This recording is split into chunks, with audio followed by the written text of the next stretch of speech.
Hello everyone, আশা করি সবাই ভালো আছেন। আমি ওখানে খুব ভালো আছি।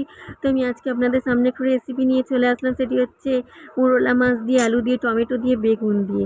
এই রেসিপিটি বানানোর জন্য আমি এখানে সমস্ত উপকরণ নিয়ে নিয়েছি। টমেটো কুচি, পেঁয়াজ কুচি, রসুন, আলু কুচি করে কেটে নিয়েছি, বেগুন কুচি করে কেটে নিয়েছি। তো প্রথমে আমি কড়াইকে উনানে বসিয়ে তার মধ্যে আমি তেল দিয়ে, তেলটা গরম হয়ে আসলে আমি তার মধ্যে মাছগুলোকে নুন হলুদ মাখিয়ে রেখেছিলাম আগে থেকে, উলটপালট করে লাল লাল করে ভেজে নিলাম। কিছুক্ষণ সময় অপেক্ষা করে তো ভেজে নিয়ে আমি তুলে নিলাম। তুলে নিয়ে তারপরে তেল দিলাম কড়াইতে। তেল দিয়ে তার মধ্যে আমি 5 ফোড়ন দিলাম একটুখানি অল্প করে, দিয়ে তার মধ্যে আমি পেঁয়াজ কুচিগুলোকে দিয়ে দিলাম। দিয়ে একটু নাড়াচাড়া করলাম, করে তার মধ্যে আমি রসুন বাটা দিয়ে দিলাম, টমেটো কুচি দিলাম, দিয়ে একটু নাড়াচাড়া করে নিলাম। করে নিয়ে তার মধ্যে আমি হলুদ গুঁড়ো, লঙ্কা গুঁড়ো, ধনে গুঁড়ো, জিরে গুঁড়ো দিয়ে দিলাম। দিয়ে একটু নাড়াচাড়া করে তার মধ্যে 2টো কাঁচা লঙ্কা দিয়ে দিলাম।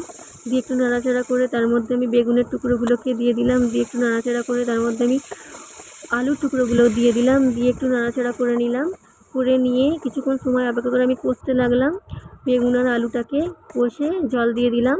জল দিয়ে কড়াইয়ের ঢাকনাকে আমি চাপা দিয়ে দিলাম। চাপা দিয়ে ফুটতে দিলাম। আলু ও বেগুন সেদ্ধ হয়ে আসলে আমি কড়াইয়ের ঢাকনা খুলে তার মধ্যে আমি মাছগুলোকে ওপর থেকে দিয়ে দিলাম।